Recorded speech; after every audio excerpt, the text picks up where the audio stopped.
Hello viewers, welcome to SK General Studies. WBCS 2022 group D result কিছুদিন আগে বেরিয়েছে। তো এবার গ্রুপ ডিতে অনেকগুলো ভ্যাকান্সি আর কিছুদিনের মধ্যে ইন্টারভিউ শুরু হয়ে যাবে। তো আমরা অনেক ক্যান্ডিডেটের মক ইন্টারভিউ নিচ্ছি। তো তারা সব থেকে বেশি দ্বিধায় আছে কোন প্রেফারেন্সটা আগে রাখবে, পিডিও আগে রাখবে না সিআই আগে রাখবে। আবার 2023-এ অনেকগুলো ভ্যাকান্সি আছে। তো 23-এ যারা দিবে ভবিষ্যতে ডাক পাবে তাদের জন্য এই ভিডিওটা কাজে লাগবে। আমি একটা ভিডিও করেছিলাম অলরেডি, পোস্ট ডিটেলস। তো 3টে পোস্ট ডিটেলসে আমি ভিডিও করেছি। তো আমি ভাবলাম যে কেউ এই সার্ভিসে ছিল, এইরকম কেউ যদি আমাদেরকে আরো একটু ডিটেলসে বলে। তো আমরা আজকে পেয়েছি মিস্টার স্বর্ণদীপ দত্ত, যে এখন এসিটিও অ্যাসিস্ট্যান্ট কমার্শিয়াল ট্যাক্স অফিসার হিসাবে কর্মরত আছে WBCS 2020-র মাধ্যমে। তিনি আগে 2019-এ WBCS এর মাধ্যমে নির্বাচিত হয়ে পঞ্চায়েত ডেভেলপমেন্ট অফিসার হিসাবে কর্মরত ছিলেন। তো তার মুখ থেকে আজকে আমরা এই পোস্টের ডিটেলস সম্পর্কে একটু জানবো। তবে তার আগে স্যারের কাছে একটু জেনে নেব যে তিনি কোন বছরে WBCS এ পেয়েছেন আর কতবার WBCS এ অ্যাটেন্ড করেছেন আর কিসের ইন্টারভিউ এর মাধ্যমে পেয়েছেন। স্যারের জানি ধন্যবাদ। সকলকে নমস্কার এবং আমার নাম স্বর্ণদীপ দত্ত। আমি 2018 সালে WBCS এর ইন্টারভিউ দিয়েছিলাম প্রথমবার। আমি 17 থেকে প্রিপারেশন শুরু করি। 18-তে প্রথমবার ইন্টারভিউ দিয়েছিলাম। আমার ডি গ্রুপে হয়েছিল, সেখানে পিডিও পোস্ট আমি দিয়েছিলাম। আমার ইন্টারভিউ যেটা আমি দিয়েছিলাম সেটা আমি বি এর জন্য দিয়েছিলাম, বাট অপশনালটা হয়তো ঠিকঠাক হয়নি, তাই জন্য হচ্ছে গিয়ে আমার অপশনাল ইয়েতে যেতে পারিনি। তারপরে আমি 2000 হ্যাঁ A+B তে দিয়েছিলাম। হ্যাঁ, A+B তে ইন্টারভিউ দিয়েছিলাম। আর 2020 সালেও আমি এ গ্রুপে ইন্টারভিউ দিয়েছিলাম এবং ওখানে আমার সি গ্রুপে হচ্ছে গিয়ে অ্যাসিস্ট্যান্ট কমার্শিয়াল ট্যাক্স অফিসার আমার হচ্ছে গিয়ে চাকরি হয়েছিল। যেমন হিলাল স্যার বললেন, আমি এখন কমার্শিয়াল ট্যাক্সে কর্মরত। প্রথমেই যারা যারা ইন্টারভিউতে কল পেয়েছো তাদেরকে অসংখ্য শুভেচ্ছা এবং বেস্ট অফ লাক ইন্টারভিউর জন্য। এবং যারা কল পাওনি তাদেরকে জানাবো যে চেষ্টা চালিয়ে যাও, তোমরা একদিন না একদিন সফল হবেই, তোমাদের চেষ্টা সার্থক হবে। এই বলে আমি একটা জিনিস বলবো যে হচ্ছে গিয়ে এই গ্রুপ ডি পোস্টটা নিয়ে অনেকের ধারণাটা স্বচ্ছ নয়, আমারও ধারণা স্বচ্ছ ছিল না।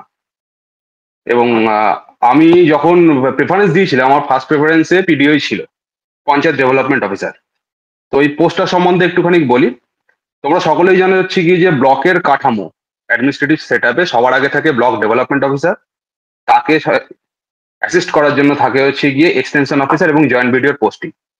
এই পিডিওর পোস্টটি কিন্তু একটি এক্সটেনশন অফিসারের পোস্ট হিসাবেই গণ্য করা হয় ব্লক লেভেলে। 3900 গ্রেড পের পোস্ট এটি। তো তোমার কাজ হবে, যেটা তোমার প্রধান কাজ অ্যাজ এ পিডিও, সেটা হচ্ছে গিয়ে তুমি বাই ডিফল্ট পঞ্চায়েত সমিতির সেক্রেটারি হিসাবে জয়েন করছো। যেখানে বিডিও সাহেব যিনি থাকবেন, বিডিও স্যার, উনি হবেন হচ্ছে কি ওখানকার এক্স অফিসিও চেয়ারম্যান, যেটা আমরা বলে থাকি। এক্স অফিসিও যে অফিসার থাকে সেটাই হচ্ছে গিয়ে উনি হবেন। এবং ব্লকের কাজ যেহেতু তোমরা জানো যে ব্লকের কাজটা হবে পঞ্চায়েত সমিতি এবং ব্লক দুটোকে একসঙ্গে নিয়ে কাজটা করতে হয়, সেখানে কিন্তু তোমাকে জরুরি লিঙ্ক আপের কাজটা করতে হবে পিডিও। ব্লক সেট আপে 100 দিনের কাজ বাদ দিয়ে বাকি যত ধরনের কাজ হয় সেই সমস্ত কাজের সঙ্গেই কিন্তু তুমি কোনো না কোনো ভাবে যুক্ত থাকবে। জয়েন্ট ভিডিওতে যারা কাজ করেছে তারা ভালো মতনই জানেন যে ব্লক লেভেলে যে কোনো কিছু নোডাল অফিসার জয়েন্ট ভিডিওকে করা হয়, এবং এটা হয়ও। এবং সেই সমস্ত কাজগুলোতে যে কোনো স্কিম হোক, তার জন্য তোমার রূপশ্রী হতে পারে, কন্যাশ্রী হতে পারে, সেগুলোর অন্যান্য এক্সটেনশন অফিসাররা থাকলেও তোমার কিন্তু একটা স্টেপ থেকে যাবে। অ্যাজ এ পিডিও, পিডিও সাহেব যখন খুশি তোমাকে যে কোনো কাজ অ্যাসাইন করতে পারে, তোমার রেগুলার ডিউটি বাদ দিও। এবার তোমার রেগুলার ডিউটিতে আসা যাক। যদি তোমার রেগুলার ডিউটি গুলোর কথা ভাবো, সেগুলো হচ্ছে গিয়ে যেটা তোমার জব প্রোফাইল যেটা হয় সেটা হচ্ছে গিয়ে তোমার যে সমস্ত পঞ্চায়েত গুলো আছে, সেই পঞ্চায়েত গুলোর যে কর্মীরা আছে তাদের কিন্তু যে অ্যানুয়াল কনফিডেন্সিয়াল রিপোর্ট হবে, তার যে রিপোর্টিং অফিসার সেটা পঞ্চায়েত ডেভেলপমেন্ট অফিসার হয়। তাদের ছুটির কিছু কিছু সময় ছুটির দরখাস্ত পিডিও সাহেবের মাধ্যমে যায়, এবং হচ্ছে গিয়ে তাদের সার্ভিস বুক এই সমস্ত কাজগুলো যিনি পিডিও থাকেন তাকে দেখাশোনা করতে হয়। এছাড়াও পঞ্চায়েত সমিতির যে সমস্ত অফিসাররা এবং কর্মচারীরা রয়েছে, বিআইও সাহেব বাদ দিয়ে বাকিদেরও কিন্তু এসিআর তোমার থ্রু দিয়েই যাবে, মানে যে পিডিও হিসাবে জয়েন করছে তার থ্রু দিয়েই যাবে। কাজটা ডিমান্ডিং, লেবোরিয়াস, কিন্তু অনেক কিছু শিখতে পারবে, অনেক কিছু নতুন নতুন কাজের সঙ্গে তুমি যুক্ত হতে পারবে। এটা খুব ভালো লাগবে যারা পিডিও হিসাবে জয়েন করবে ভবিষ্যতে, যারা এই সেট আপে আসছো, ইন্টারভিউ শুরু হচ্ছে 14 তারিখ থেকে, তারা দেখতে পাবে যে হচ্ছে গিয়ে কাজটা খুবই ইন্টারেস্টিং লাগবে। আচ্ছা, এটা বাদ দিয়ে হচ্ছে গিয়ে আরো দুটো যে পোস্ট আছে, সেটা হচ্ছে গিয়ে এক কোঅপারেটিভ সোসাইটি ইন্সপেক্টর। এটা ব্লক সেট আপের পোস্টিং হলেও কোঅপারেটিভ সোসাইটি ইন্সপেক্টরের যে রিপোর্টিং অথরিটি যিনি হন, তিনি হচ্ছেন কি এআরসিএস, তিনি জেলা লেভেলে থাকেন। কিন্তু যেহেতু ওনার পোস্টিংটা ব্লক লেভেলে হচ্ছে, ব্লকের যে কোনো কাজের সঙ্গে কিন্তু সিআই সাহেব বলা হয়, কোঅপারেটিভ সোসাইটি ইন্সপেক্টরকে বিডিও সাহেব চাইলে যুক্ত করতে পারেন, এবং সেই কাজের সঙ্গে তাকে যুক্ত হতে হবে। যেমন বর্তমানে যে সবাই জানে যে এসআইআর এর যে কাজ চলছে, এখানে কিন্তু যে কোনো ব্লকে তোমাদের যদি কোনো সিনিয়র থাকে কিংবা পরিচিত থাকে, তাদেরকে জানতে পারো, কোঅপারেটিভ সোসাইটি ইন্সপেক্টর তারাও কিন্তু এই কাজের সঙ্গে যুক্ত। যদিও এই কাজটি তাদের ডাইরেক্টলি তাদের জব প্রোফাইলে নেই, তাদের জব প্রোফাইল বিভিন্ন যে কোঅপারেটিভ সোসাইটি গুলো আছে সেগুলোর অডিট, তাদের check, election, cooperative society election, এগুলোর সঙ্গে হচ্ছে যুক্ত থাকে, কিন্তু তারা তাছাড়াও এই কাজগুলোর সঙ্গে যুক্ত হয় ব্লক লেভেলে। এবং আরেকটি যেটা পোস্ট আছে, যে land reform and refugee relief rehabilitation officer, এই যে পোস্টটি আছে, এই পোস্টটির সম্বন্ধে অনেকেরই ধারণা খুবই কম। তো এই পোস্টটি বেসিক্যালি হচ্ছে গিয়ে তোমার যে পোস্টিংটা হবে সেটা হচ্ছে গিয়ে একটু বর্ডার এরিয়া জায়গায় হবে। এই এর সঙ্গে কিছু কিছু কাজ, যেমন তোমার কাজের নামটা থেকেই বুঝতে পারছো যে হচ্ছে গিয়ে জমি অধিগ্রহণ, জমি হস্তান্তর, এই সমস্ত টাইপের কিছু ধরনের কাজ এই পোস্টের যারা জয়েন করতে চলেছো তাদেরকে এই কাজগুলো করতে হবে। তাছাড়াও সাইট প্ল্যান ইস্যু করা, বন্টিত যে জমির দলিলগুলো আছে সেগুলো হচ্ছে গিয়ে প্রদান করা, দেখাশোনা করা, এই সমস্ত কিছু কিছু কাজ এর সঙ্গে যুক্ত থাকে। তো আমি আসি এই তিনটে পোস্টের মধ্যে যে পিডিও কতটা চাপ থাকে, মানে কাজের চাপটা কতটা থাকে? হ্যাঁ, এবার ওয়ার্ক প্রেশারে যদি আসতে যায়, যে কোনো চাকরিতেই, ডাব্লিউবিসিএস দিয়ে যে কোনো চাকরিতেই ওয়ার্ক প্রেশার প্রত্যেকটা কাজেই আছে, বিভিন্ন ধরনের আছে, বিভিন্ন দপ্তরে বিভিন্ন ধরনের কাজের প্রেশার থাকে। যেহেতু ব্লককে ধরা হয় হচ্ছে গিয়ে সমস্ত কাজের কেন্দ্রবিন্দু, হচ্ছে গিয়ে ব্লক, যে কোনো কাজ সেটা হচ্ছে গিয়ে ব্লকের মাধ্যমেই উঠে আসে, ইনকেস পঞ্চায়েত গুলো হয়ে ব্লকের মাধ্যমে উঠে আসে। তাই জন্য ব্লক লেভেলে যখন তুমি সিআই অথবা পিডিও হিসেবে কাজ করতে যাবে, বিশেষত পিডিও হিসেবে যখন তুমি কাজ করতে যাবে, পঞ্চায়েত ডেভেলপমেন্ট অফিসারের কিন্তু কাজের প্রেশার অন্যান্য কাজগুলোর তুলনায়, প্রতিটি কাজেরই প্রেশার আছে, কিন্তু পিডিওর কাজের প্রেশারটা একটু বেশি, কারণ তাকে বিভিন্ন ধরনের কাজের সঙ্গে যুক্ত হতে হয়, বিভিন্ন সিআইএর ধরনের থেকে স্কিম বেশি, আছে। সিআইএর থেকে হ্যাঁ, বেশি। সিআর থেকে একটু বেশি। এবার ধরে নাও কিছু কিছু ব্লকে যেখানে পিডিও নেই, সেখানে হচ্ছে গিয়ে সিআই যে থাকবে তাকে লোডটা নিতে হবে। ব্লক লেভেলে কি হয়, যারা ব্লক লেভেলে কাজ করেছে তারা বলবে হচ্ছে গিয়ে পুরো কাজটাই কারোর, মানে টিম ওয়ার্ক হিসেবে কাজটা উঠে আসে, পুরো কাজটা টিম ওয়ার্ক হিসেবে উঠে আসে। তুমি যখন কাজ করতে যাবে তখন দেখতে হবে যে টিম ওয়ার্ক ছাড়া এখানে কোনো কাজই তুলে আনা সম্ভব নয়, কারণ হিউজ কাজের লোড, বিভিন্ন ধরনের কাজ, রোজ রোজ নতুন নতুন চ্যালেঞ্জেস পাবে। সেই চ্যালেঞ্জেসটাকে কি করে ঠিক করবে, কি করে ইয়ে করবে, ভিডিও স্যারের গাইডেন্স থাকবে, বাকি সহকর্মীদের সহায়তা থাকবে, এবং টিম ওয়ার্কের মাধ্যমে তুমি কাজটাকে তুলে আনবে। এটাই হচ্ছে কি আসল ব্যাপার। আচ্ছা, তো একটা বিষয় থাকে যে ওই সবাই তো ডব্লিউবিসিএস এক্সিকিউটিভ বা গ্রুপের একটা সার্ভিস এর জন্য হুম, প্রিপারেশনটা নেয়। তো হুম। এবার গ্রুপের এই একটা বেশি কাজের প্রেশারে জবে ঢুকে গেলে তখন আর পড়াশোনার সময়টা হয়তো পাবে না, এরকম একটা ধারণা থাকে। তো সেটা হুম। হয়তো স্বাভাবিক, তার জন্যই এই পোস্ট প্রিফারেন্স কোনটা দেবে এটা নিয়ে সবাই দ্বিধায় আছে। তো তার জন্য আর একটু ক্লিয়ার হওয়া। আচ্ছা, হ্যাঁ, এইটা কিন্তু আমিও ফেস করেছিলাম, যেহেতু আমি ইন সার্ভিস থাকা অবস্থাতেই এসিটিও তে চাকরিটা পেয়েছিলাম, এবং ইন্টারভিউ আমার ইন সার্ভিস অবস্থাতেই হয়েছিল। তো হ্যাঁ, পিডিও হিসাবে তুমি জয়েন করলে অথবা সিআই হিসাবে জয়েন করলে ব্লক লেভেলের ইয়েতে তোমার প্রেশার থাকবে। এই প্রেশারের মাঝখানেই তোমাকে পড়াশোনা করতে হবে। এটা তুমি এটার জন্য একবারে রেডি করে নাও, নিজেকে মানসিকভাবে প্রস্তুতি নিয়ে নাও যে হ্যাঁ আমার প্রেশার থাকবে। আমার ওয়ার্ক আওয়ার্স কিন্তু 5:30 অবধি নয়, ওয়ার্ক আওয়ার্স কোনোদিন 8টাও হতে পারে, কোনোদিন 10টাও হতে পারে। ইলেকশনের যদি টাইম থাকে আমাকে সারা রাতও ব্লকে থেকে কাজ করতে হতে পারে। যেমন 2023 সালের পঞ্চায়েত ইলেকশন যখন গেছিল তখন কিন্তু আমাদেরকে যারা এই কাজের সঙ্গে যুক্ত ছিল তাদেরকে রাত জেগেও কাজ করতে হয়েছে। এটার জন্য তোমাকে রেডি থাকতে হবে, এটা আনঅ্যাভয়েডেবল। এর মাঝখানে তুমি যদি পড়াশোনার সময় বার করতে পারো, পার ডে সকালবেলা ঘুম থেকে তাড়াতাড়ি উঠে যদি 2 ঘন্টা 3 ঘন্টা পড়াশোনা করতে পারো, অথবা বাড়ি ফেরার পরে 1-2 ঘন্টা যদি পড়াশোনা করতে পারো, আই থিঙ্ক যারা পিডিও কিংবা সিআই তে ইন্টারভিউ দিতে যাচ্ছে তাদের বেসিক নিয়ে কোনো সমস্যা থাকার কথা নয়। তাদেরকে আরেকটু ব্রাশ আপ করতে হবে এবং অপশনালটাকে পড়তে হবে যাতে তারা তাদের হায়ার অ্যাসপিরেশন গুলোকে অ্যাচিভ করতে পারে। তো পার ডে তুমি 2-3 ঘন্টা যদি দাও এবং কন্টিনিউয়াসলি রিগোরাসলি তুমি চালিয়ে যেতে পারো এই পড়াশোনাটাকে, তোমার অ্যাসপিরেশন তুমি অবশ্যই অ্যাচিভ করতে পারবে। কিন্তু মেন্টালি তোমাকে প্রস্তুত থাকতে হবে যে হচ্ছে গিয়ে হ্যাঁ আমার কাছে কিন্তু ওয়ার্কলোড থাকবে, ওয়ার্কলোডের ভেতরেই আমাকে পড়াশোনা করতে হবে। এই লাইফটা যখন আমরা শুধু প্রিপারেশন নিয়েছি, এই লাইফটা তো আমিও কাটিয়েছি, এবার ধর তুমিও কাটিয়েছো, যে হচ্ছে গিয়ে অনলি প্রিপারেশন ছিল একটা সময় আমাদের কাছে, শুধু প্রিপারেশনই ধ্যান জ্ঞান ছিল, সেটা কিন্তু ভুলে গিয়ে ওয়ার্কের পাশাপাশি প্রিপারেশন কি করে করতে হয়, এটা আমাদেরকে খুব তাড়াতাড়ি শিখে নিতে হবে। হ্যাঁ, আমাদের কোপ আপ করতে হবে। হুম কিছু করার নেই। কোনো একটা হুম চাকরি কিছু না থাকার থেকে তো একটা জব একবারে হেলা হুম ফেলারও না, একটা ব্লক লেভেলের একটা হ্যাঁ, অফিসার জব। তো সেখানে এবং যথেষ্ট সম্মানীয় চাকরি এটি। চাকরিতে জয়েন হ্যাঁ, করলেই বুঝতে পারবে যথেষ্ট সম্মানীয় চাকরি। হ্যাঁ, এই সবগুলি বিষয়ে চাকরি কি বল? সম্মানীয়। হুম ব্লক লেভেলে কি পাবলিক ডিলিংটা তো বেশি হয়, তাই না? পঞ্চায়েত মানেই তো পাবলিক হ্যাঁ, ডিলিংটা। এইটা হ্যাঁ এইটা একটা একটা খুব ভালো পয়েন্ট, যেটা হচ্ছে গিয়ে পাবলিক ডিলিং এবং পাবলিক স্পিকিং কিন্তু দুটোই করতে হবে। এবং এটা নিয়ে কোনো চিন্তা করার দরকার নেই, যারা একটু হচ্ছে কি ইন্ট্রোভার্ট টাইপের অথবা কথা কম বলে অথবা পাবলিক ডিলিংস করেনি এর আগে, তারা কিন্তু খুব তাড়াতাড়ি শিখে যাবে, খুব তাড়াতাড়ি মাসখানেকের মধ্যেই শিখে যাবে। আমি আমার পার্সোনাল লাইফের এক্সপিরিয়েন্স দিয়ে বলছি যে হচ্ছে কি আমি জয়েন করেছিলাম 31 ডিসেম্বর, আর আমার মোটামুটি পাবলিক ডিলিং শুরু হয়ে গেছিল ওই 3rd-4th জানুয়ারি থেকে। এবং পঞ্চায়েত কাজ গুলোতে শিখিয়ে দেবে। পঞ্চায়েত গুলোতে কি ভিজিট করতে হয় ভিডিওদের?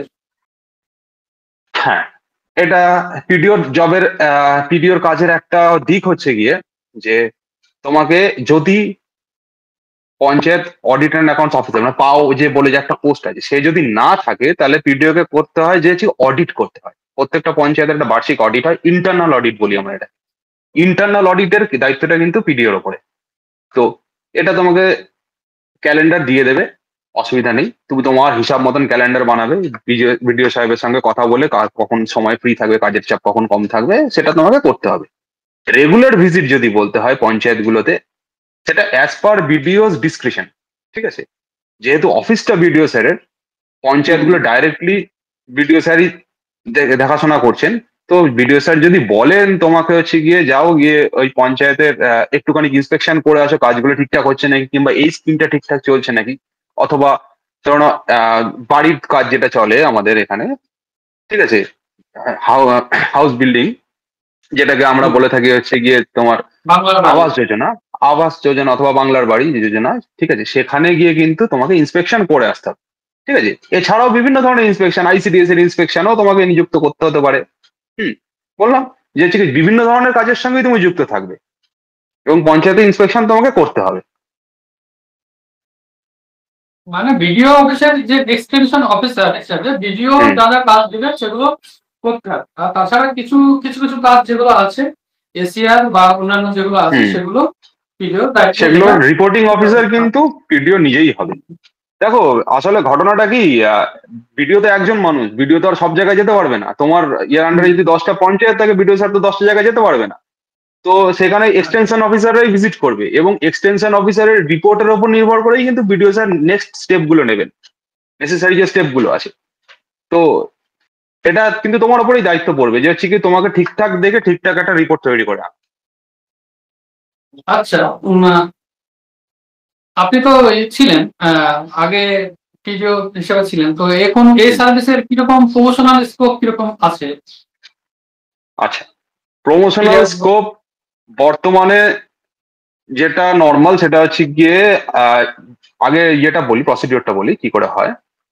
পিডিও থেকে হচ্ছে গিয়ে আগে যাবে জয়েন্ট ভিডিওতে, দেন প্রমোশনাল অ্যাসপেক্ট ভিডিও। তো 8-10 বছর মিনিমাম পিডিওতে থাকতে হবে, তারপরে জয়েন্ট ভিডিও, দেন দেন জয়েন্ট ভিডিওতে 6-7 বছর 8 বছর, দেন ভিডিও। যদি কেউ 21-22 কিংবা আন্ডার 25-এ পায়, সে মোটামুটি 40-42 এর জায়গায় যখন পৌঁছাবে, সে কিন্তু যদি সার্ভিস চেঞ্জ না করে এই সার্ভিসেই থাকে, সে কিন্তু ভিডিও অব্দি পৌঁছাবার একটা স্কোপ পেয়েই যাবে। আচ্ছা, প্রমোশনাল অ্যাসপেক্ট যে খুব খারাপ সেটা বলবো না, প্রমোশনাল অ্যাসপেক্ট মোটামুটি। কিন্তু প্রমোশনের সঙ্গে সঙ্গে কিন্তু ওয়ার্কলোডও বাড়তে থাকবে। শনি রোববার কি ডিউটি যেতে হয় সময় ক্ষেত্রে? এটা অ্যাজ পার ব্লকের নিড, এটা অ্যাজ পার ব্লকের নিড। সাধারণত থাকতে হয় না, সাধারণত। ঠিক আছে, এবার যদি খুব দূরে ব্লক হয়, দেখো পিএনআরডি, তুমি এত বড় একটা চাকরিতে যাচ্ছ, ডব্লিউবিসিএস ক্লিয়ার করে একটা অফিসার হিসাবে ব্লকের অ্যাডমিনিস্ট্রেশনের সঙ্গে ডাইরেক্টলি যুক্ত হতে চলেছো। সেখানে কিন্তু তোমার এটা আশা করলে চলবে না যে আমি বাড়ির কাছে পোস্টিং পাবো কিংবা আমার একটা ভালো পোস্টিং হবে, এটা কিন্তু ঠিক নয়। তো তোমাকে যেখানে পোস্টিং দেবে সেটা, এটা তোমার ডিউটি, সেখানে তোমাকে যেতেই হচ্ছে। এমনও হয় যে তুমি ফিরতে পারবে না, শনি রবিবার হয়তো ফিরতে পারলে না, ঠিক আছে, তার পরের হুম। সপ্তাহে তুমি হয়তো ছুটি নিয়ে চলে এলে। তোমাকে বিডিও স্যারের সঙ্গে, বিডিও স্যারের থেকে অনুমতি নিতে হবে, স্টেশন লিভ করছো যেহেতু। স্যার যদি অনুমতি দিয়ে দেয় তুমি বাড়ি চলে আসতে পারবে।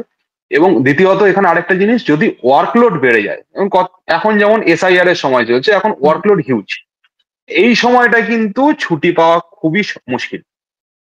যখন কিংবা স্পেশাল দুয়ারে কিছু সরকার, চলবে। পাড়ায় সমাধান, হ্যাঁ স্পেশাল কিছু যখন ড্রাইভ চলে, তখন কিন্তু ছুটি পাওয়াটা মুশকিল। না হলে তুমি মাসে 1-2 বার তো ফিরতেই পারবে বাড়িতে। আচ্ছা, এই ইলেকশন, পঞ্চায়েত ইলেকশন তো একটা হিউজ টাস্ক। এই হুম। পঞ্চায়েত ইলেকশনে পিডিওর কি রোল থাকে? আর ইলেকশনের সময় তো রাত দিন কিছু থাকে না, মানে হুম। পঞ্চায়েত ইলেকশনে ব্লকের উপর প্রচুর চাপ যায় 1-1.5 মাস, বা মানে আমরা শুধু দেখি যে পঞ্চায়েত ইলেকশনটা এই ডেটে ঘোষণা করলো বা কিন্তু ব্লকের লেভেলে সেটা আরো কয়েক মাস আগে শুরু হয়ে যায়। ভোটার লিস্ট শুরু থেকে তারপরে আরো অন্যান্য যে কাজগুলো থাকে, এটা সম্পর্কে যদি কিছু হুম। আলোচনা করেন। আচ্ছা। আচ্ছা, তো প্রথমে আসে হচ্ছে কি যে ভোটার লিস্ট রেডি করাটা। এখন এসআইআর চলছে, এখন এসআইআর এর কাজ, মানে কর্মটা একটু আলাদা। তো হুম। ভোটার লিস্ট রেডি করা, যে কোনো ইলেকশনের আগে বছরে 4টে এসআইআর হয়তো সকলেই হয়তো জানে, যেখানে হচ্ছে গিয়ে সংশোধন, ডিলিশন অথবা হচ্ছে শিফটিং যদি হয়ে থাকে, কিংবা নতুন ভোটারদের অ্যাড করা, মানে যাদের 18 বছর বয়স হয়ে যাচ্ছে তাদেরকে তো ভোটার লিস্টে অ্যাড করতে হয়। এর জন্য হচ্ছে গিয়ে এরকম উইন্ডো থাকে যে বছরে 4টে এসআইআর হয়। তো সেখানে এই কাজগুলো চলতে থাকে। ইলেকশনের সময় পঞ্চায়েত ইলেকশন যেদিনকে ঘোষণা হয়ে যায়, 2023 সাল যেরকম পঞ্চায়েত ইলেকশন যেদিনকে ঘোষণা হয়ে যায়, সেদিন থেকেই কিন্তু ব্লকের পুরোপুরি দায়িত্ব ব্লকের ওপর চলে আসে। কারণ পঞ্চায়েত ইলেকশনে পুরো দায়িত্বটাই ব্লকের থাকে যে ইলেকশনটাকে ঠিকঠাক ভাবে কন্ডাক্ট করিয়ে তুলে নিয়ে আসার। ঠিক আছে, এবার ইলেকশনটা শুরু হওয়ার 1-1.5 মাস আগে থেকে আমার, মানে ব্লকের সবাইকে, জানোই এটা হচ্ছে গিয়ে ট্রেনিং তো হতেই হবে, নালে ইলেকশন কোনোদিনও কমপ্লিট হয় না। তো ট্রেনিং শুরু হয়ে যায়, এবং তোমার ডিসিআরসি বলো কিংবা মাস্টার ট্রেনার বলো, এরকম বিভিন্ন যে সেকশন গুলো আছে, ব্যালট সেকশন আছে, ঠিক আছে, তারপর হচ্ছে গিয়ে তোমার ইলেকশন মেটেরিয়াল সেকশন আছে, সেকশন গুলো ভাগ হয়ে তাদের কিন্তু স্পেসিফিক কাজগুলো দিয়ে দেওয়া হয়। যেই ডেটে ইলেকশন স্টার্ট হয়, তারপরে কিন্তু কোনো এই কাজগুলোকে তুমি যদি ভাগ করো, সেগুলো কিন্তু করা যায় না। যেদিনকে ইলেকশনের ডিক্লারেশন হলো, তার পরের দিন থেকেই কিন্তু তোমার হচ্ছে গিয়ে নমিনেশনের কাজকর্ম শুরু হয়ে যায়। এবং নমিনেশনের পুরো দায়িত্বটাই কিন্তু ব্লকের ওপরে থাকে। নমিনেশন নেওয়া, নমিনেশন স্ক্রুটিনি করা, রিভিউ করা, এবং হচ্ছে গিয়ে তারপরে যতগুলো কাজ আছে, ব্যালট ছাপানো, ব্যালট রেডি করা, এই সমস্ত কাজ কিন্তু ব্লকের ওপরে চলে আসে। তো এটা একটা হিউজ লোড অফ টাস্ক। তো আমি যখন অ্যাজ এ পিডিও ছিলাম, তো তখন এটা হচ্ছে গিয়ে বুঝতে পারি যে যখন যদি পঞ্চায়েত ইলেকশন যেখানেই হবে, as a panchayat development officer, 99% chance হচ্ছে কি তোমাকে ওসি ইলেকশন বানানো হবে, না অফিসার ইনচার্জ অফ ইলেকশন। দায়িত্বটা তোমার কাঁধে। কি দায়িত্ব? আচ্ছা। না ইলেকশনটা যাতে ঠিকঠাক করে বিডিও স্যারকে অ্যাসিস্ট করা, ইলেকশনটা যাতে ঠিকঠাক করে তোমার কন্ডাক্ট হয়ে যায়, বিভিন্ন ল রিলেটেড বিভিন্ন ধরনের কোশ্চেন্স থাকে, বিভিন্ন ধরনের কোর্ট কেস হয়, জানোই এটা, বিভিন্ন ধরনের কোর্ট কেস হয়, সেগুলো হচ্ছে কি তোমাকে হ্যান্ডেল করতে হবে, এবং পুলিশ কমপ্লেন হতে পারে, ইলেকশন রিলেটেড যা যা ইয়ে থাকে সেগুলো কিন্তু তোমার হাত দিয়েই হবে। তো এটা একটা বিশাল ওয়ার্কলোড পড়ে যায় ইলেকশনের টাইমটা, কিন্তু প্রচুর পরিমাণে ওয়ার্কলোড পড়বে, তখন কিন্তু এটা মানসিকভাবে প্রস্তুতি নিয়ে নেবে, যদি কারোর জীবনে পঞ্চায়েত ইলেকশন আসে তখন মানসিকভাবে প্রস্তুতি নিয়ে নেবে যে আসছে 1-1.5 মাস আমি ঘুমাতে পারবো না, কারণ ওয়ার্কলোডটা এরকমই আসবে একটার পর একটা। কিন্তু একটা মজার জিনিস হচ্ছে গিয়ে ইলেকশনের কাজটা যতটা কঠিন ততটাই সোজা, কারণ কারণ একটা ইলেকশন পুরো কাজটা রুল বাউন্ড, তুমি রুলের বাইরে বেরিয়ে ইনোভেটিভ ওয়েতে কোনো কাজ করতে পারবে না, যেহেতু পুরো কাজটাই তোমাকে অলরেডি বলে দেওয়া আছে যে হচ্ছে কি এইভাবে এই দিনে এই কাজগুলো করতে হবে, তো কাজটা খুবই সহজ। কিন্তু টাইমলি কাজটাকে সুষ্ঠুভাবে কমপ্লিট করে ওঠাটাই সব থেকে কঠিন ব্যাপার। ওই জন্য ইলেকশনে হচ্ছে কি ওয়ার্কলোড এত বেশি পড়ে যায়, কারণ সেখানে ভুল করার কোনো জায়গা নেই, ভুল করলে তোমার ইলেকশন প্রসেসটা হচ্ছে কি হ্যাম্পার হবে। আচ্ছা, আর পোস্টিং কি নিজের জেলায় কখনো দেয়? সিআই এর দেখেছি আমরা, নিজের জেলায় কিছু দিয়েছিল মনে হয় গতবার। হ্যাঁ, সিআই তে নিজের জেলা কিংবা পাশের জেলায় পাওয়া যায়, পিডিও তে যে খুব বাজে পোস্টিং দেয় সেটা বলবো না, কিন্তু হচ্ছে গিয়ে যেহেতু তোমার পিডিও পোস্টার হচ্ছে গিয়ে একটু ভ্যাকেন্সিটা এখন একটু বেশি আছে, তো অ্যাজ পার নিড দেয়, যেখানে বেশি প্রয়োজন সেখানে তোমাকে পাঠাবে। এবার, এটা তো পার্ট অফ আচ্ছা, জব, পোস্টিংটা তো পার্ট অফ জব। হ্যাঁ। তো তোমার কি লাস্ট কি সাজেশন থাকবে যারা যারা ইন্টারভিউ দিচ্ছে তাদের জন্য, ইন্টারভিউ এর জন্য কি সাজেশন থাকবে? তুমি তো অনেকগুলো ইন্টারভিউ ফেস করেছো, হ্যাঁ, লাস্ট কি সাজেশন? হ্যাঁ, এবার ইন্টারভিউর জন্য সাজেশন থাকবে হচ্ছে গিয়ে যেই পোস্টটা তোমার ফার্স্ট প্রেফারেন্স তুমি রেখেছো, ঠিক আছে, সেই পোস্টটা সম্বন্ধে ভালো করে জেনে নাও। বাকি জিনিসগুলো তো কমন, যেটা স্যারেদের কোচিং এ কিংবা বাকি এতে যেখান থেকে তোমরা প্রিপারেশন নিচ্ছ সেখান থেকে তোমাদেরকে নিশ্চয়ই বলেছে যে be confident, be direct, be precise, এগুলো তো আছেই। নিজের জেলা সম্বন্ধে জানো, অ্যাটায়ার ঠিক রাখবে, অ্যাটিটিউড হাম্বেল রাখবে, এগুলোতে এগুলো তো জানোই। বি প্রেজেন্টেবল, এটা তো অবশ্যই, ঠিক আছে। এটা ছাড়াও যে এই যে পোস্টটাকে তুমি প্রেফারেন্স হিসাবে রাখছো, ঠিক আছে, এটা এক্সপেক্ট করা হয় যে সেই পোস্টটা সম্বন্ধে মিনিমাম জ্ঞানটা যেন তোমার থাকে। যেমন যদি জব রোল অফ পিডিও তোমাকে জিজ্ঞাসা করে ইন্টারভিউতে আর তুমি বলতে পারলে না, তাহলে তুমি ইন্টারেস্টেড নাও পোস্টটাতে, জাস্ট ফর ফিল আপ, ফর্মটাকে ফিল আপ করার জন্য 1, 2, 3 লেখার জন্য তুমি পিডিওর পাশে 1 লিখে দিয়েছো, এটাই মানে দাঁড়ায়, এবং এটা খুব ব্যাড ইম্প্যাক্ট ফেলে। মিনিমাম বেসিক যেটুকখানি না জানলেই নয় সেটুকখানি জানবে।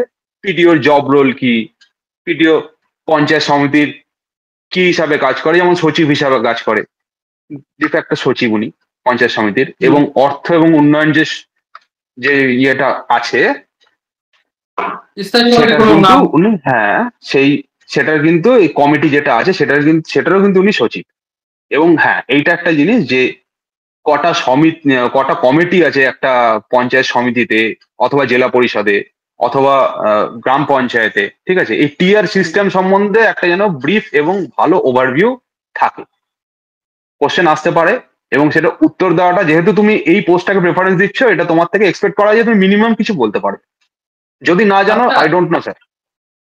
আচ্ছা, এই প্রসঙ্গে মনে পড়লো, গ্রাম সভা, গ্রাম সংসদ, এগুলোতে কি তোমাদের পিডিওদের উপস্থিত থাকতে হয়?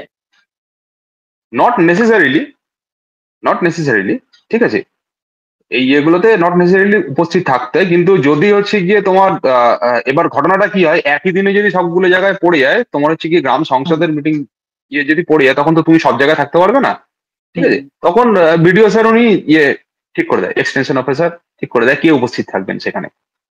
আচ্ছা, ঠিক আছে, অনেক অনেক ধন্যবাদ স্বর্ণদীপ স্যারকে আমাদেরকে তার মূল্যবান সময় দেওয়ার জন্য। তোমাদের সবার আর একটু স্বচ্ছ ধারণার জন্যই স্যারকে আমন্ত্রণ জানানো। আর sir interview related, personality test related যে পরামর্শগুলো দিল, বি প্রিসাইজ, বি হাম্বল, তো এইসব পরামর্শগুলো যেন তোমাদের মাথায় থাকে, আর পঞ্চায়েত রিলেটেড বিষয়গুলো পড়তেই হবে। ডব্লিউবিসিএস এর ইন্টারভিউ মানে পঞ্চায়েত রিলেটেড বিষয়গুলো যেগুলো আছে সেগুলো পড়তেই হবে। তো সেই রিলেটেড অনেকগুলো ভিডিও করা আছে, সেগুলো তোমরা দেখে নিতে পারো। আর স্যারকে আবার অনেক অনেক ধন্যবাদ জানিয়ে ভিডিওটা এখানে শেষ করছি। Thank you.